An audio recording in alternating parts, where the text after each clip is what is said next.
Olá, pessoal, eu sou a Verônica. Olá, eu sou a Daiane.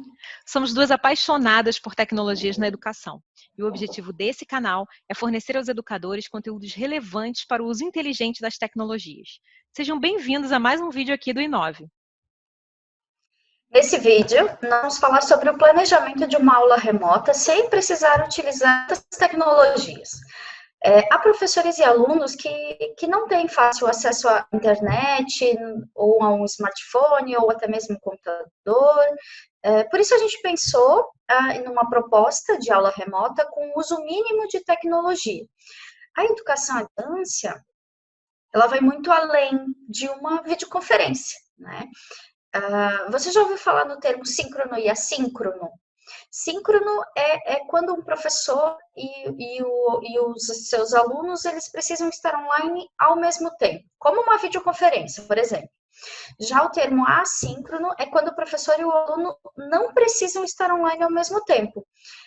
As tecnologias podem ser utilizadas, mas não há necessidade de conversar em tempo real. Por exemplo, fóruns de discussão é uma ferramenta assíncrona, porque não necessita que o professor e o aluno estejam online ao mesmo tempo, né? E mesmo assim, claro, o aluno consegue compartilhar ali as suas experiências ou colocar ali, falar sobre aquele conteúdo que está sendo tratado no fórum e o professor também dá o feedback sem necessariamente estarem ao mesmo tempo tendo isso, né? Ele consegue, o professor consegue fazer a mediação num outro. Um outro exemplo é o próprio envio de um e-mail, que na necessidade do professor e do aluno estarem online ao mesmo tempo, também é uma ferramenta assíncrona. Sim. E para preparar uma aula remota, utilizando um mínimo de tecnologia, a gente vai usar uma ferramenta muito simples, que todo professor já sabe usar, ou quase todos, que é o PowerPoint. Nesse PowerPoint vai estar descrito tudo que o aluno precisa fazer na aula em questão, né, na aula que o professor vai trabalhar com o aluno. O professor pode preparar o material e enviar previamente para os alunos em formato PDF, né, por e-mail, ou até mesmo deixar o material disponível na escola, para o aluno poder pegar o material na escola, né? E aí, de repente, você pode estar se perguntando assim, mas por que o PowerPoint e não o Word? Bom, a dinâmica dos slides vai ajudar o aluno a perceber as etapas que ele está passando. Então, por exemplo, no slide 1 vai vir a introdução e ele vai perceber que é apenas o início da aula, né? No slide 2, o primeiro tópico da aula, e assim por diante. Pode parecer bobagem para quem domina bem um conteúdo, mas para quem está aprendendo, essa lógica simplifica bastante o percurso de aprendizagem.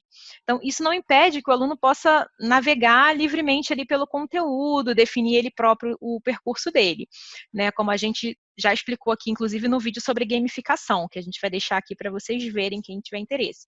Mas o professor pode oferecer uma lógica sequencial e o aluno pode escolher seguir aquela lógica ou criar a sua própria. É importante lembrar que cada aluno aprende de uma forma. Então, vamos lá ver como seria essa sugestão de planejamento. Então, vamos lá. A gente pensou numa proposta de uma aula com o tema democracia. E a gente previu aí um tempo total de 150 minutos. Seriam mais ou menos 2 horas e meia de aula. Isso é o que o professor precisa ter em mente quando ele faz uma proposta de uma aula remota, quer dizer, uma aula que ele não vai estar presente ali com o aluno. Quanto tempo meu aluno vai gastar para realizar todas essas etapas? Então, a gente previu aqui 2 horas e meia, que é só um exemplo. Eu não sou da área de história, Daiane não é da área de história, a gente pegou apenas aqui uma ilustração para que os professores possam perceber como fazer esse planejamento. Sim, até porque é tudo adaptável, né? Independente do tema, democracia ou qualquer outro tema, de acordo com o tempo que o professor tem para trabalhar, ele adapta as atividades e o que ele acha que faz mais sentido também, de acordo com o público-alvo dele, né? Perfeito. Então, a gente sugere aqui que o professor sempre comece com um diagnóstico, quer dizer, o que o meu aluno já sabe, o que ele traz de conhecimento sobre esse assunto.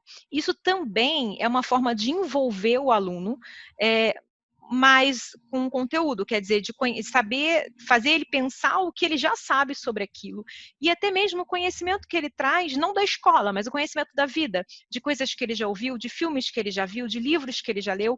Então, isso pode fazer com que ele tenha uma empatia maior pelo conteúdo.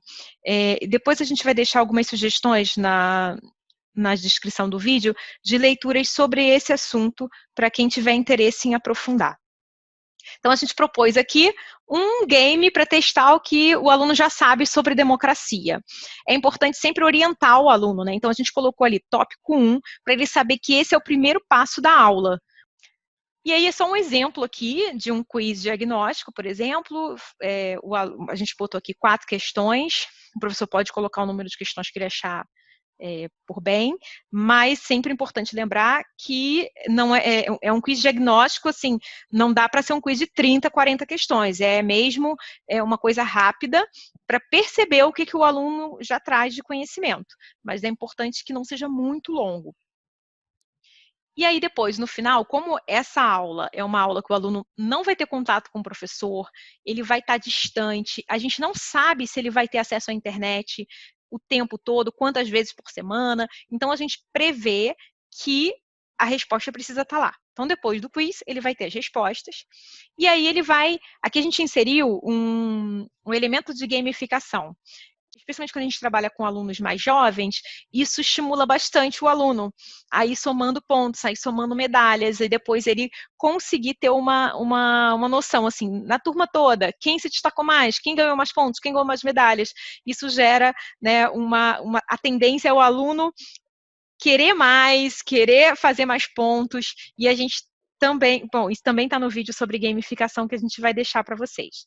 E aí a gente colocou esse elemento, quer dizer, se ele obteve 3, 4 acertos, recebeu 2 pontos. Continue os estudos para somar mais pontos e ganhar medalha, sempre colocando um incentivo. Se não obteve nenhum ponto, aprenda um pouco estudando o conteúdo dessa aula para ganhar sua medalha, quer dizer, sempre incentivando o aluno a continuar, e não, você não sabe, muito mal, né, sempre assim, com mensagens positivas, sempre tentando ver o lado positivo do que o aluno fez. E aí, depois do quiz inicial, o professor já tem o aluno, porque aqui no caso vai ser uma autoavaliação. O aluno viu qual foi o nível de conhecimento do assunto dele, e aí ele vai ter a oportunidade de aprofundar. E aí a gente traz aqui, primeiro, pedir para ele fazer uma pesquisa em revistas, em jornais, em livros, em materiais que ele tiver na casa dele, disponível na casa dele, e depois pedir para ele fotografar com o celular e deixar essa pesquisa reservada, porque mais tarde ele vai ser solicitado uma tarefa para ele fazer com essa pesquisa. Aproveitando só esse exemplo que desce agora nessa etapa 2, de o aluno pesquisar em livros, revistas, ou enfim, o que mais ele tem em casa, né? Pode acontecer de ter aquele aluno que faz assim, eu não tenho jornal, não tenho revista, não tenho livro, não tenho nada em casa, né? Então, assim, se o aluno tem o próprio livro da escola, ele pode usar como base. E se por acaso em algum momento ele não tem absolutamente nada, o professor pode adaptar aqui no sentido de que, então, se você não tem onde pesquisar, descreva o que é para você democracia, né? O que é para ele democracia, e ele não deixa de fazer atividade, né? Porque sempre tem os espertinhos. Perfeito, perfeito. Ótima estratégia. Olha como é que o professor, né, ele precisa pensar em várias possibilidades, porque os alunos são diversos e, além deles sermos diferentes, né, nós, como seres humanos, sermos diferentes, cada aluno vive numa realidade muito diferente. Por exemplo, eu estava até falando com a Daiane que eu trabalhei por muitos anos no interior de uma cidade muito pequena, no Rio de Janeiro, e era uma escola rural, então os alunos levavam muitas horas para chegar até a escola. E o lugar onde eles moravam não tinha rede nenhuma, não tinha internet nenhuma. Eles só conseguiam a rede de internet quando chegavam na escola. Então, a gente tem que pensar nessas possibilidades. Esses alunos, hoje, eles estão tendo aula. Mas como eles estão tendo aula? Eu já sei que eles estão tendo aula por apostilas, enfim. Então, a gente fez essa proposta dessa aula pensando em essas realidades muito diferentes que a gente tem no nosso país. Então, vamos lá. Exato. Fez a proposta para o aluno fazer uma pesquisa inicial Daiane deu aí a sugestão da gente também, mesmo que o aluno não tenha onde pesquisar, dar outras opções para ele. Então pense aí, o que você acha que é democracia, né? E agora vamos entender, então, afinal, o que é democracia. E aí, a sugestão aqui é justamente usar o livro didático, ou, no caso, digamos que a escola não tem um livro didático, mas tem uma apostila, também pode ser usada uma apostila. Ou, junto com esse material, a escola pode imprimir, né, um arquivo, talvez, e enviar junto com o PDF, né, da aula, o PowerPoint da aula. Então, a gente pede aí que o aluno leia as páginas. É importante também que não seja uma leitura muito pesada, que a leitura esteja de acordo com a faixa etária do aluno, e que a gente também sugere um outro site, quer dizer, um outro texto que está no site.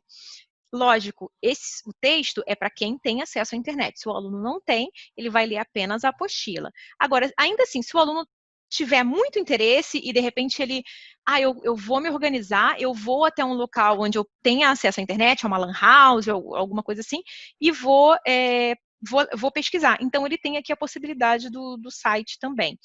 E se o aluno, mais ainda, ele quiser aprender mais, ele pode ler os dois. Quer dizer, a gente dá a opção para o aluno percorrer, fazer a aprendizagem como ele acha que vai aprender melhor. E a gente coloca aqui um tempo previsto para essa atividade aí de uns 20 minutos, para a atividade anterior de 10 minutos e para o quiz inicial de uns 5 minutos. E a gente já tem aí quase 1 hora de aula. Bom, depois que o aluno leu, a gente vai também aí num tempo mais ou menos de 10 minutos, a gente vai pedir para ele testar o que ele aprendeu. Também é uma autoavaliação novamente. É ele próprio fazer o quiz, ver quanto ele acertou, né? E no final, ele vai ver lá as respostas e vai dizer, se você obteve um acerto, você recebeu 2 pontos, 2 acertos, 4 pontos. E assim por diante. Também nesse sentido de trazer esse elemento da gamificação para a aula e trazer um interesse, um envolvimento maior do aluno naquela narrativa ali. Em seguida, a gente pode fazer trabalho em grupo? Pode, dá para fazer trabalho em grupo com o aluno à distância e sem internet, Daiane? Como que a gente Com faz? certeza!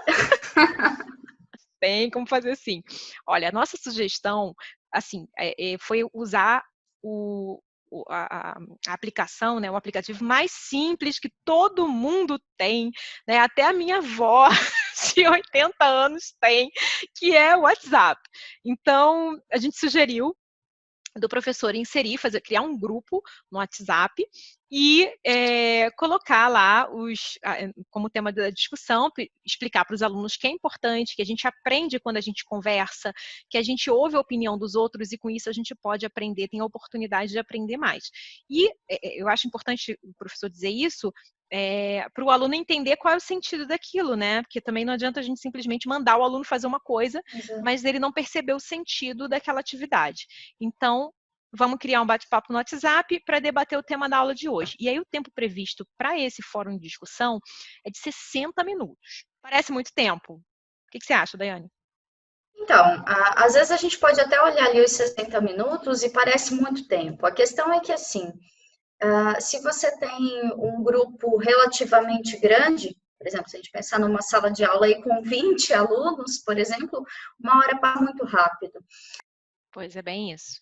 Então, assim, a gente fez uma proposta de dar um prazo maior para esse aluno poder entrar no WhatsApp, porque caso ele tenha que ir até algum lugar para ter rede, para conseguir acessar o WhatsApp, ele consegue aí se organizar, né? Ele consegue organizar a vida dele para fazer essa atividade, e aí a gente coloca, então, como a proposta para ele responder uma pergunta sobre o tema, que é democracia ou ditadura, qual dos dois mundos ele preferiria viver e por quê, e depois também responder ao comentário de um dos colegas, dizendo se ele concorda ou não e o motivo. Então, por isso que a gente também coloca aqui os 60 minutos, porque não é só ele entrar, responder, ele vai ter que ler os comentários dos outros e colocar a opinião dele, quer dizer, responder a um dos comentários e justificar.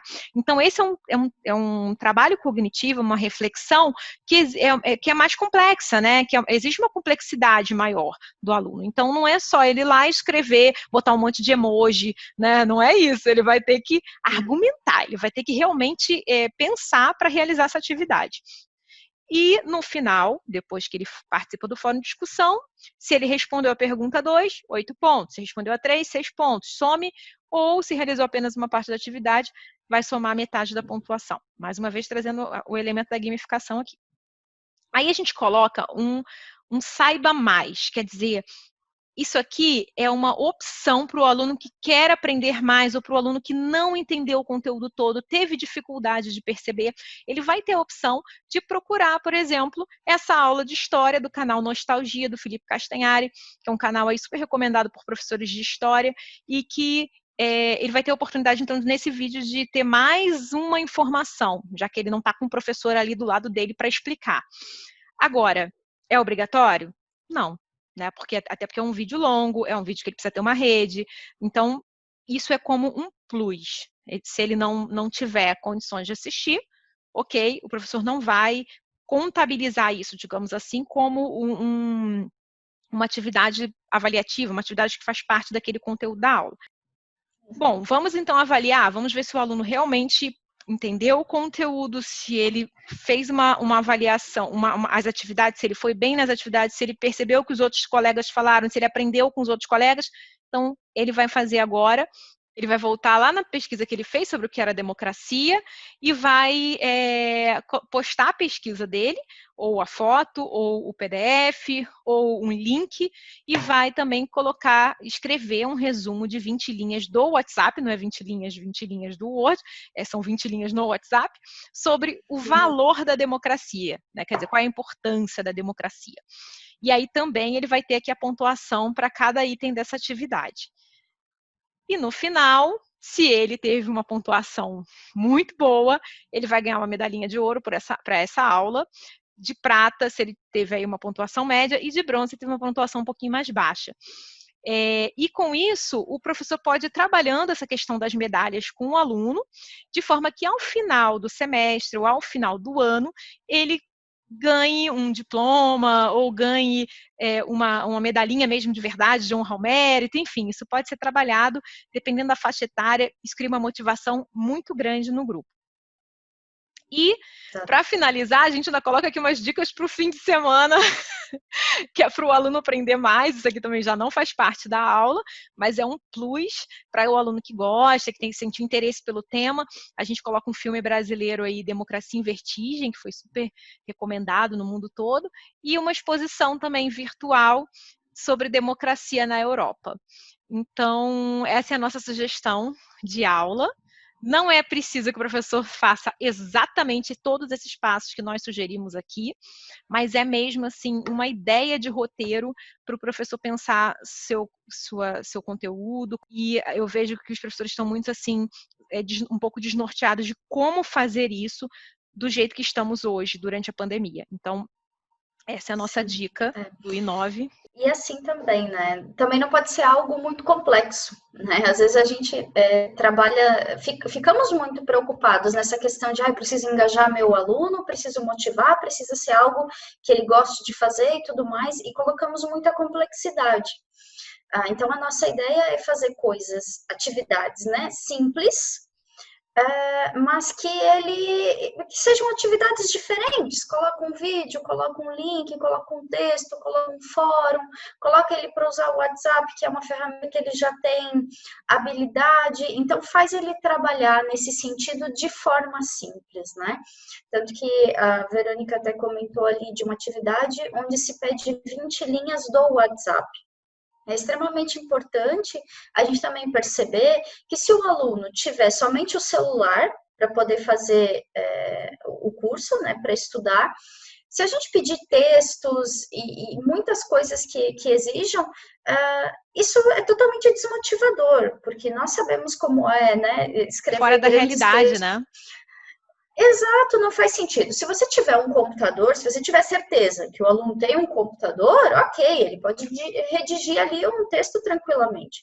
Agora, se o seu aluno de repente só tem o celular, não faz sentido a gente pedir grandes textos. Viu como pode ser fácil planejar e executar uma aula remota sem utilizar uma videoconferência ou uma outra plataforma aí de ensino e aprendizagem? Se você gostou dessa estratégia e gostaria de saber mais, ou até mesmo outras opções de como fazer aulas remotas sem o uso de muitas tecnologias, deixa aqui no comentário para nós. Sim, obrigada por assistir o vídeo até o final. Não esquece de se inscrever aqui no canal e de ativar o sininho, que na próxima semana tem vídeo novo. E, aliás, na próxima semana a gente vai trazer o vídeo de como planejar uma aula, agora sim, com muitas tecnologias, com muitos recursos tecnológicos. Até a próxima. Obrigada, até mais.